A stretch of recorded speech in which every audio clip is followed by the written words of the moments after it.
Happy Sunday, friends. So it's been a while since I did a video and I need to replace another outlet. So I thought I would do a quick video. Not that there aren't plenty of these on YouTube because there are a lot of them. But anyway, so in case you are intimidated by the idea of replacing your outlet, I'm gonna do one for you on video and hopefully it'll go pretty easily. So this outlet needs to be replaced because things no longer stay plugged into it. That's a fire hazard. Also, it's really annoying because when you turn the light on, it won't tend to stay on. So I have already turned the breaker off, which is important to know. This is a handy, super handy tool. It's a non-contact tester. You can get them for like 10 bucks, give or take. And it is telling us for sure that this is off. I will say that this does not work on all types of outlets. We'll talk about that in a minute.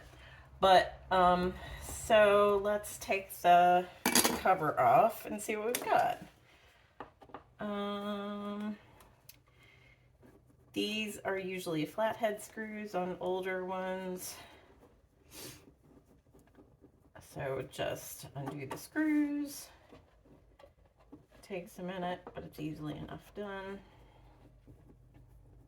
I like to say that I am comfortable doing light electric, which means changing light switches, outlets, light fixtures sometimes. But I'm getting more comfortable with it in this house, and I've only shocked myself one time. Very lightly. No dying. It's a good rule. Okay, so this is, I don't know how well you can see this. Let me zoom in a little bit. Oh, sorry for the hands in the way.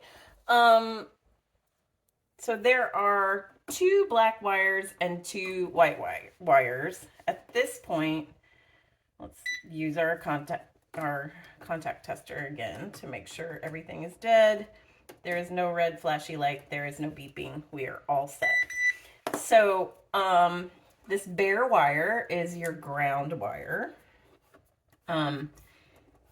It's typically copper, but and it is copper. It's just very dusty. This wall, I think, has gotten a lot of water infiltration, thus it looks disgusting. And that is pretty obvious here. So now we can start taking these wires loose. There are 2 sets of wires here because there's an in and an out that goes to another outlet. So one of these sets of wires is bringing power from the source in, and the other set is taking it out the other way or some way to another outlet or light switch or other thing that needs power. So these, sometimes they'll be on screws on the sides, sometimes they'll be pushed into the back. These are pushed into the back. My needle nose pliers usually work pretty good for this. I'll show you this better in a minute. Now, it doesn't matter so much which wire goes in which hole. As far as the white and the black, I tend to keep them, or as far as which white and which black go into which hole. It just matters that you have them in the blacks or the whites.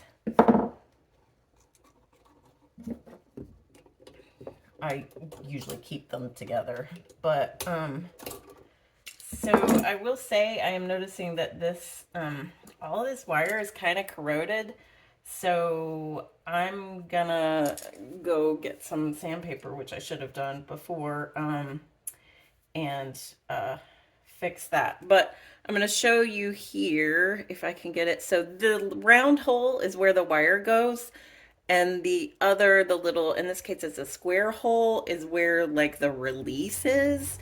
So you just push in to that square hole and it releases the tension in the round hole on your wire. So bear with me 1 second. I'm gonna go get sandpaper. Hold on. Okay. It's like you're here with me. The sandpaper is covered in dust from drywall, but that's okay. So I'm just gonna scratch off some of this corrosion a little bit so it looks like a copper wire again, because I don't love that. It can mess with the conductivity of it.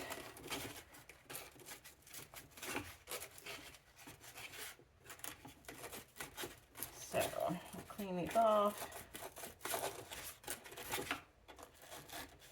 a little bit.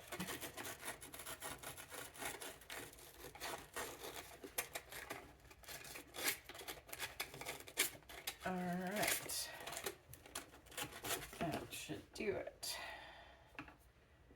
I wanted black for this room, and when I first got these, the only ones that were available are tamper resistant, which is a little bit of a pain in the ass. You've got to put something in both sides of the plug to get it to at the same time to get it to plug in, so like you can't wiggle it in from one side. I guess it's supposed to keep kids from jamming things into the outlets. So one side of your outlet says white wire, and that's the silver screws. The back is still brass, but the screws are silver, which is hard to see. It's also on the same side as the ground.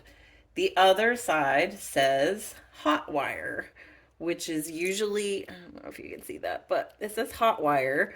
It's usually the black wire, typically, at least in the United States. I don't know about elsewhere. So what I'm going to do is, these are in 2 sets because, like I said, 1 set comes in, 1 set goes out. So the ground, in this case, the 2 grounds are connected back here. It's a little hard to see, but you can see this. There's some kind of little connector there. And those 2 ground wires are twisted together. So this one accesses both of them. So that is already set. So since these were push-in, I'm going to push them in on here. I could either push them in or use the screws. But since they're already set up for push, I'll just do them push. And it doesn't really matter. Like, some of what I read says that looping them around the screws is theoretically more secure, but I don't think it matters. So I'm just going to screw these in so that they are not, so that there's no danger of them contacting anything in the box. That seems to be best practice. Also, I don't know why I'm using Phillips head. I guess because Phillips is the only one I have here. Or flathead. I should have brought a Phillips over here. Anyway. Also talking to myself. Something I do a lot of, whether I'm recording or not. Okay, so gold screws. Hot wire. So our hot wire is our black. I'm going to jam this one in here. It should just, once you get it straight, it should pretty much just push in there. There we go. Now, you don't want excess, or much at all, excess metal wire outside of that hole, because it can, then you're risking things touching, which is where you get short outs. Okay, and this is the point at which I question whether I did it right every time. So I have this little handy Mr. Beams, which is very bright. Mr. Beams is my buddy. Okay, we're all good. It is correct. It never hurts to double check yourself a million times. Just take your time. It's not a race. You can check it as many times as you want, even if you have friends on video watching you. All right, and white. Make sure you get it in the round hole, not the little square hole. I disconnected one last week where they had jammed it into the square hole and it was working, so it worked. But let me just tell you how much of a pain in the ass it was to get it to let go. All right, so those wires are attached. There is cold air coming through there and my little fingers are cold. So I will put a little foam insulator thing on this one too. All right, so this one is our ground, which has to go on the screw. If your ground is not connected right,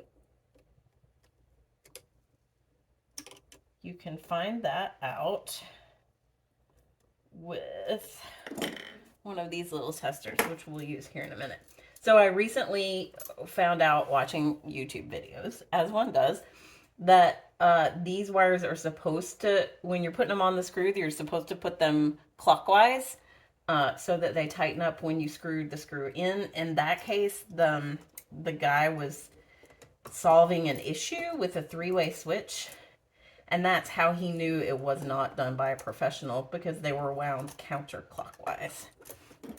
So now I'm going to screw, I mean, that's it. Like, it's hooked up.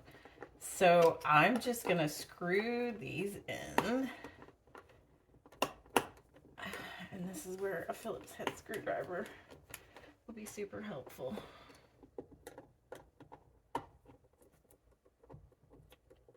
But I don't really want to run away again.